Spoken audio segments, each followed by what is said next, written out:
आनंदी की 4 बेटियां थीं, नंदिनी, पल्लवी, मानसी और तपस्या। चारों के बाल पैर की एड़ियों तक लंबे, घने और खूबसूरत थे।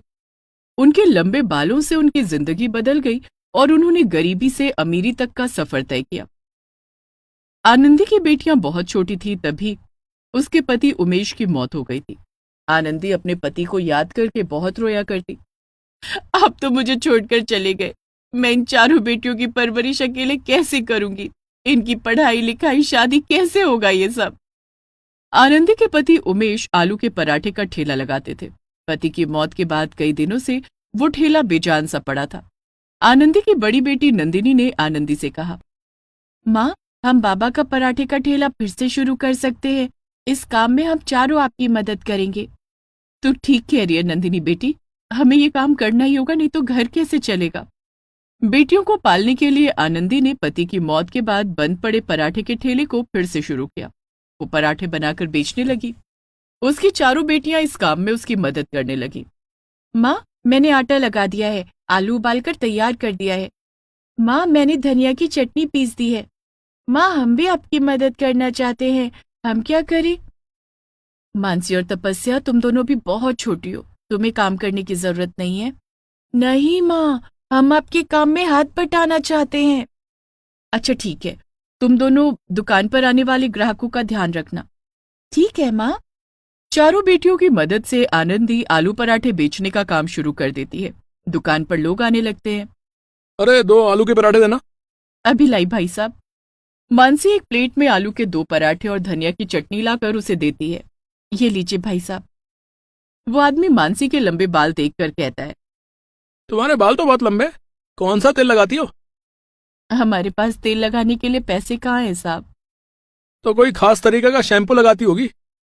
साहब, ना तो हम बालों में तेल लगाते हैं ना शैम्पू। हम जिस साबुन से नहाते हैं वही साबुन बालों में भी लगाते हैं। मतलब बिना किसी देखभाल किए तुम चारों बहनों के बाल इतने लंबे और सुंदर हैं? हाँ साहब। कमाल है, आजकल इतने लंबे और सुंदर बाल कहाँ देखने को मिलते हैं? हमारे बाल बचपन से ही लंबे हैं साहब। आनंदी के ठेले पर जो भी पराठे खाने आता, वो चारों बहनों के लंबे बालों की तारीफ किए बिना नहीं रह पाता। चारों बहनों के बाल कितने लंबे हैं, काश मेरे बाल भी इतने लंबे होते। लोग चारों बहनों से उनके लंबे बालों का राज पूछा करते। नंदिनी, पल्लवी, मानसी और तपस्या, तुम चारों अपने बालों का जूड़ा बनाकर रखा करो। यूं हर किसी को अपने लंबे बाल दिखाना अच्छी बात नहीं है, नजर लग जाएगी। माँ, तुम भी ना आज के जमाने में कैसी बात कर रही हो? हम अपने बालों की चोटी तो बनाकर रखते हैं ना। हाँ माँ, पल्लवी ठीक कह रही है। ठीक है, जैसी तुम लोगों की मर्जी। आनंदी की चारों बेटियों की मदद से उसका काम तो हल्का हो जाता था, लेकिन वो चाहती थी कि उसकी चारों बेटियां पढ़े लिखें। मैं नहीं चाहती कि मेरी बेटियों को सारी जिंदगी गरीबी में गुजारनी पड़े। मेरी बेटियां भी पढ़ लिख जाती तो एक अच्छी जिंदगी जी सकती थी, लेकिन आलू के पराठे बेचकर तो हमारी दाल रोटी ही निकल पा रही है। आनंदी चाहकर भी अपनी बेटियों को पढ़ाने का सपना पूरा नहीं कर पा रही थी। वो दिन रात इसी चिंता में रहती, जिस वजह से वो कमजोर होती जा रही थी। एक दिन अचानक आनंदी की तबीयत बिगड़ जाती है। वो पराठे बनाते वक्त चक्कर खाकर बेहोश हो जाती है। उसकी चारों बेटियां परेशान हो जाती हैं। माँ, माँ तुम्हें क्या हो गया? माँ, आंखें खोलो। पल्लवी, तुम परेशान मत हो, हम माँ को डॉक्टर के पास ले चलते हैं। चारों बहनें मिलकर आनंदी को डॉक्टर के पास ले जाती हैं। डॉक्टर आनंदी का इलाज करता है, जिसके बाद आनंदी को होश आ जाता है। थकान और चिंता की वजह से इनका बीपी लो हो गया है। मैं दवाइयां दे रहा हूं, समय समय पर खिलाते रहना। इन्हें खुश रखना होगा। किसी तरह की चिंता या परेशानी इनके लिए खतरनाक हो सकती है। ठीक है डॉक्टर साहब। चारों बहनें आनंदी को लेकर घर आ जाती हैं। माँ, तुम किस बात की चिंता करती हो? हम चारों हैं ना तुम्हारे साथ। बेटी, मैं तुम चारों के लिए बहुत चिंतित रहती हूँ। मैं नहीं चाहती कि मेरे जाने के बाद तुम लोग गरीबी में जिंदगी गुजारो। मैं चाहती हूँ कि तुम लोग पढ़ लिख कर खूब पैसे कमाओ। माँ, जो हमारी किस्मत में लिखा होगा ना, वही होगा। तुम्हारी चिंता करने से कुछ नहीं होगा।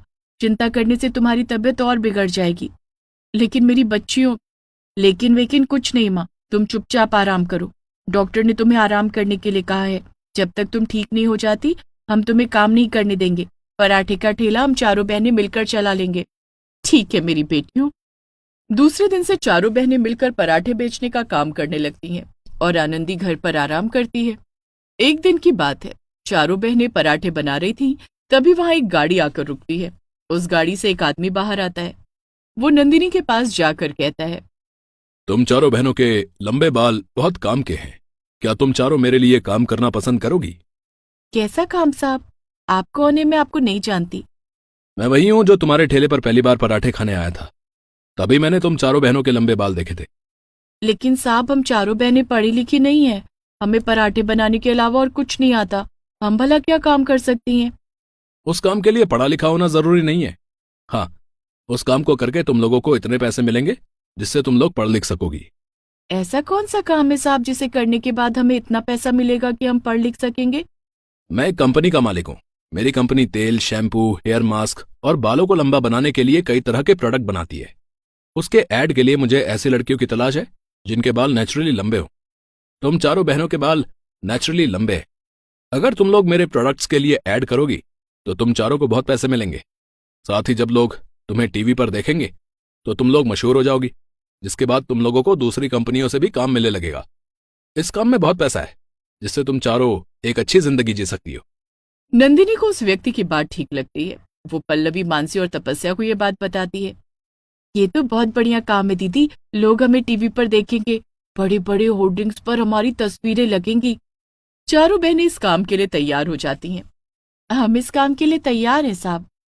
ठीक है, कल सुबह तुम चारों तैयार होकर मेरे ऑफिस में आ जाना। ये रहा मेरा कार्ड। कल एड की शूटिंग होगी। ठीक है। दूसरे दिन चारों बहनें तैयार होकर उस व्यक्ति के बताए हुए पते पर जाती हैं।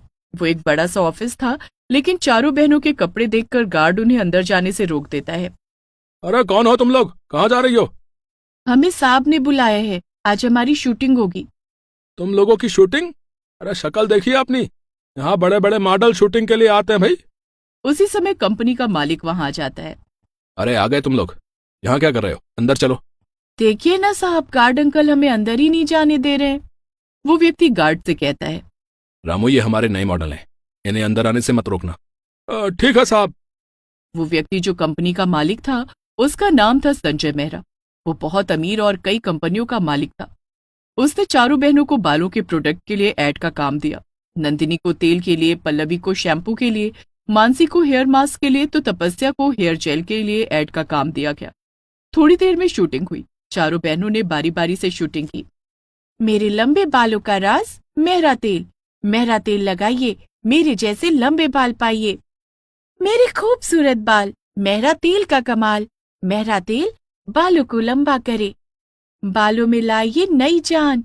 मेहरा हेयर मास्क, बाल होंगे लंबे और चमकदार। Mehra hair mask. अपने बालों को बाउंसी बनाएं। मेहरा हेयर जेल लगाएं। बाल बनेंगे लंबे और घने मेहरा हेयर जेल से। शूटिंग खत्म होने के बाद, साहब हमारा काम हो गया हो तो हम अपने घर जाएं। हाँ, लेकिन जाने से पहले अपने पैसे तो ले लो। संजय मेहरा ने चारों बहनों को 25-25 हजार रुपए दिए। ये तुम चारों के काम के पैसे हैं। चारों बहनें पैसे लेकर बाहर आ जाती हैं। घर आकर वो आनंदी को सारी बात बताती हैं। माँ, बस थोड़ी देर काम करके हमने एक दिन में 1 लाख रुपए कमाए हैं। माँ, अब तुम चिंता करनी छोड़ दो। हमारी गरीबी के दिन दूर होने वाले हैं। मेरी बेटियों, तो क्या हमें पराठे का ठेला लगाने की जरूरत नहीं पड़ेगी? नहीं माँ, अब हमें पराठे का ठेला लगाने की जरूरत नहीं पड़ेगी। पांचों बहुत खुश थीं। उस दिन चारों बहनें आनंदी को लेकर बाहर खाना खाने जाती हैं। रात को जब वे घर लौट रही थी तो उन्होंने देखा कि सड़कों पर लगे बड़े बड़े होर्डिंग्स पर उनकी तस्वीरें छपी थीं, जहां उनके एड़ियों तक लंबे बाल लहरा रहे थे। दूसरे दिन से उनके ऐड टीवी पर दिखाए जाने लगे थे। वो चारों बहनें रातों रात स्टार बन जाती हैं। बड़ी बड़ी कंपनियों से उन्हें ऐड करने के ऑफर मिलने लगते हैं, जिसके लिए उन्हें मोटी रकम मिलती है। कुछ दिन बाद, माँ, अब हम इस झोपड़ी में नहीं रहेंगे। हमने हमारे लिए एक अच्छा सा घर किराए पर ले लिया है। हम सब वहीं रहेंगे। वो तो ठीक है नंदिनी बेटी, लेकिन मैं चाहती थी कि तुम चारों बहनें पढ़ो लिखो। पैसे कमाना अच्छी बात है, लेकिन पढ़ाई करना बहुत जरूरी है। माँ, नए घर में जाने के बाद हम चारों बहनें स्कूल जाना शुरू करेंगी। स्कूल से आने के बाद हम शूटिंग पर जाया करेंगी। ठीक है बेटी। दूसरे दिन वो पांचों नए घर में शिफ्ट हो जाती हैं, जिसके बाद नंदिनी अपनों और तीनों बहनों का नाम स्कूल में लिखवाती है। चारों बहनें अब स्कूल जाने लगी और पढ़ाई करने लगी। स्कूल से लौटकर वो चारों शूटिंग पर जाया करती। इस तरह वो पैसे कमाते हुए पढ़ाई करने लगी। लंबे बालों की वजह से चारों बहनों की गरीबी दूर हो गई। चारों बहनों ने मिलकर आनंदी को एक अच्छी जिंदगी दी।